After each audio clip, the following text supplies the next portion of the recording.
Before Eve, there was Lilith. Her name evokes a shroud of mystery and fear, a figure woven from fragments of demonology, ancient tablets, and Hebrew myth. But who or what was she? Was Lilith truly Adam's first wife, or is her presence in Genesis a later invention, stitched together from older myths?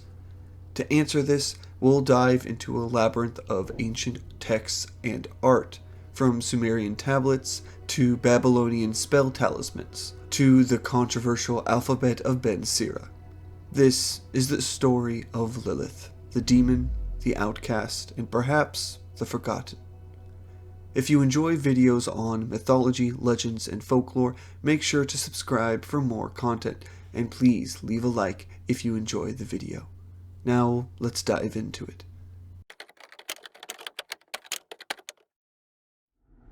Today, we see Lilith as a lesser-known knowledge of the biblical texts.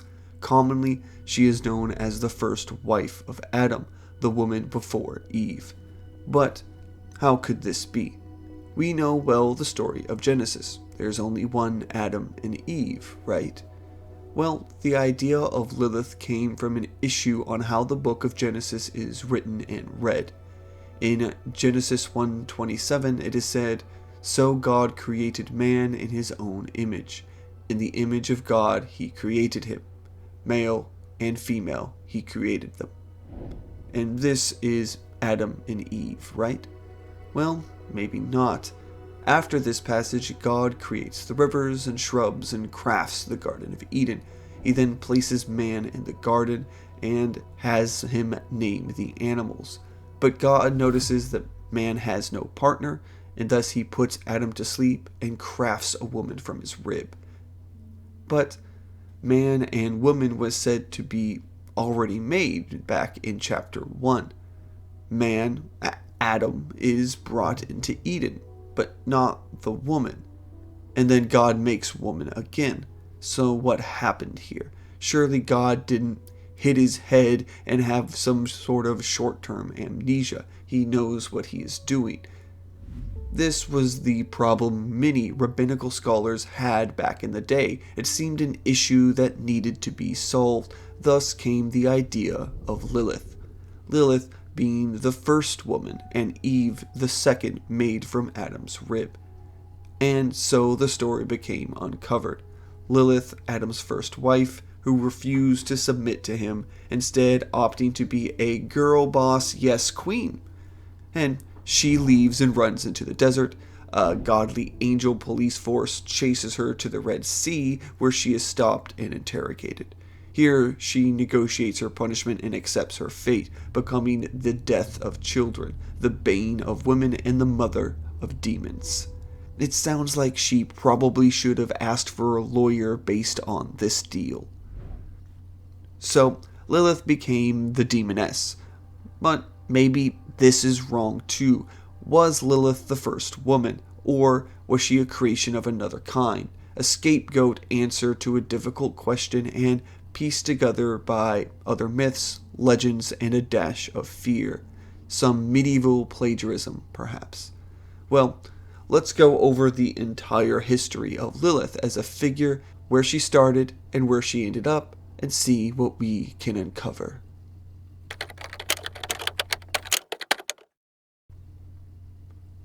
To form a timeline of the figure of Lilith and her role in Jewish texts, we must start at Genesis and move forward. The book of Genesis was written down in completion at approximately 950 BCE, but originating from much older oral traditions traceable as far back as 3000 BCE. In common translations today, Lilith is not found in this story. The book of Isaiah is the earliest written account of a name like Lilith. You probably read this and didn't even realize it. A real blink and you'll miss it moment, really. There, you see that? Isaiah 34:14 mentions Lilith or Lilithu. Of course, this isn't Lilith the demon woman. Context shows that Lilithu here is written as a night bird or night demon in this passage, but it shows the name at least, and its associated evil existed at this time. Then we have the Talmud. While the Mishnah Talmud does not mention Lilith, the Gemara Talmud does, again being described either in the form of a demon or an evil spirit or a night monster, night bird. The exact translation is unclear, but at this time, nothing mentions Genesis or Adam. The Genesis Rabbah, chapter 18, is a midrash of rabbinic scripture. Here we see the first tackling of the two-woman question in Genesis. While Lilith is not mentioned by name, instead all references were the first woman, we do see the start of the figure we would later see as Lilith, saying that a woman existed before Eve or abandoned Adam, though these texts don't say what happened to this woman after. The Dead Sea Scrolls. A portion of the Dead Sea Scrolls that are mentioning an exorcism or a protection from demonic spirits. This is the earliest surviving original writing of Hebrew texts mentioning Lilith by name. All others would be rewritten versions of texts that we know to be older, but not the original. This portion of the scrolls seems to be an instruction for warding off demons, Lilith being one of the names mentioned.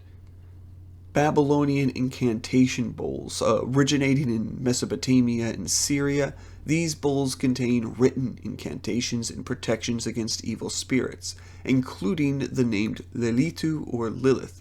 These bowls would be placed in homes to ward off the demon named in the writings, and were very commonly used back in the day for various protections. The Talmud even mentions talismans of these kind that protect against evil spirits. Luckily, we as humans decided bowls were tacky, and we moved on to more aesthetic ideas of talismans. The Alphabet of Ben Sira. Here we have the first mention of Lilith as a wife of Adam. Leaving him and refusing to submit and exiling herself, she is pursued and swears an oath to have dominion over children, but will spare those children, where she sees the names of the 3 angels that went to capture her, adding, of course, more to the tale of her origin and further linking her to the death of children. This story also is establishing a reason for those previous protection talismans, though this text is controversial, many believing it to be religious satire, though others believe this not to be the case and take it more seriously. This particular text is the Amy Schumer of the religious world. In Kabbalah, specifically the Treatise on the Left Emanation, a work where we have the first accounting of Lilith coupling with the fallen angel Samael after her exile. In this case, though, the writings say that Lilith and Samael were born as a couple of twins from the same body, as Adam and Eve were. At this stage, Lilith, as the first wife of Adam, and Lilith, the wife of Samael and mother of demons, had not quite come together, it seems, and were not seen as the same person. A 17th century collection of Midrashim continues this new idea of Lilith as Adam's first wife, rebelling, going to Samael, becoming a seductive demoness, and claiming the lives of children.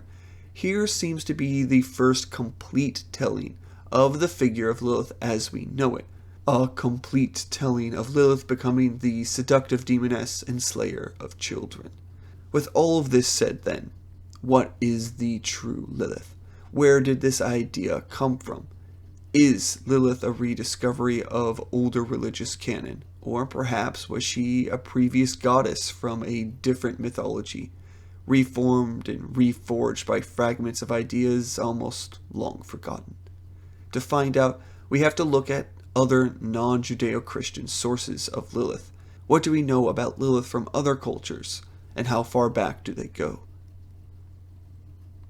The Sumerian King List is a Sumerian text and the first mention of the Lili or Lilitu names we mentioned in Isaiah. Here, the name is used to reference a kind of evil spirit or wind demon. They seduce men at night or attack pregnant women. The Burney relief, a piece of clay sculpture art that's dated over 3,500 years ago.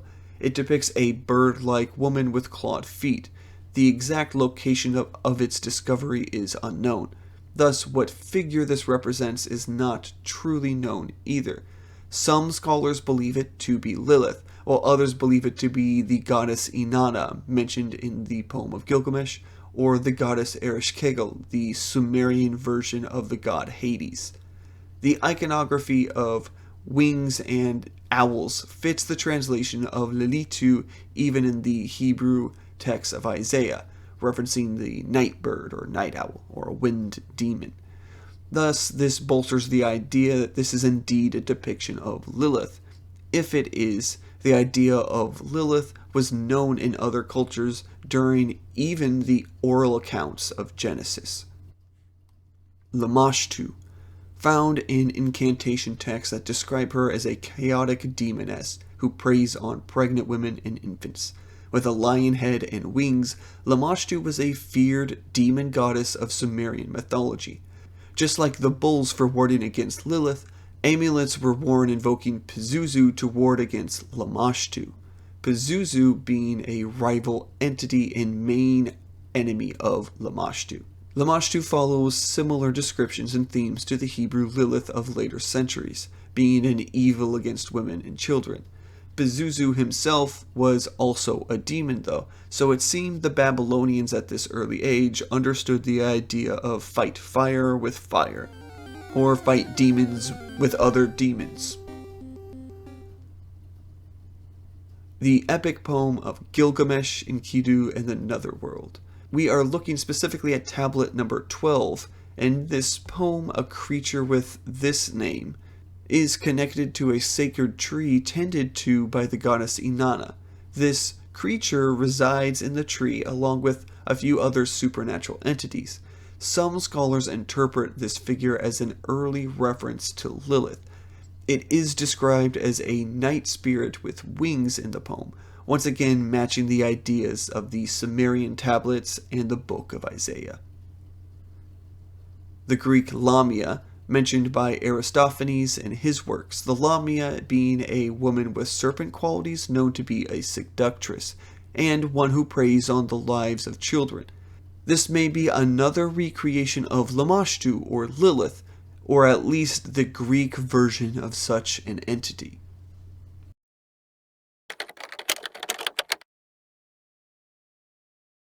So, what can we make of these timelines?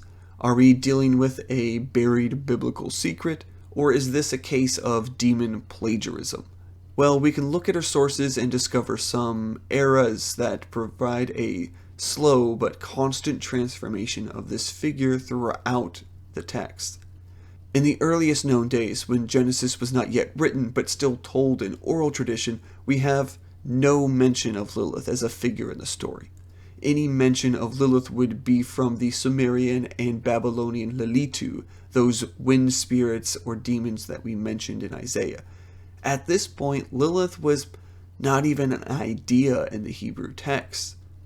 Instances of a figure having qualities of Lilith as we know her would only come from other religious figures later, the Sumerian Lamashtu or the Greek Lamia. And this would be true for a couple millennia actually. The first idea of a figure in Jewish text that would become Lilith only showing up in the Genesis Rabbah of 300 BCE. Even so, at this time she didn't even have a name, let alone was she known as Lilith. The next period seems to have rabbinical scholars starting to try to marry these many ideas together. The Dead Sea Scrolls, the Incantation Bowls, and the Ben Sira coalesce this idea into something we recognize, taking the aspects of the night demons or Lamashtu or the first wife of Adam and distilling it into a single person. Not all of the aspects of Lilith are present, but we at least have something we can sort of recognize. By the medieval period, we finally see a Lilith as we expect to see her, the first woman who ran away, took dominion over children and became a mother of demons. At this point, the Lilith night demons, the Lamashtu, the first woman, all have been pulled together into the idea of Lilith herself. Looking at this timeline, though, it appears Lilith is not an unearthed lost secret. Now, that may seem unfortunate to some, as the issue the rabbinical scholars hope to solve in Genesis seems to still be there, but we can easily say Lilith doesn't fit that theological hole. She was a slowly crafted entity, starting as an idea of a wind demon from earlier days, who became mixed with some mythological figures to be what religious scholars seemed to need or wanted to find. Lilith, the demon, the first wife, may not have actually ever existed in any mythology until we crafted her in the medieval period ourselves, formed from the desires of a sinful species.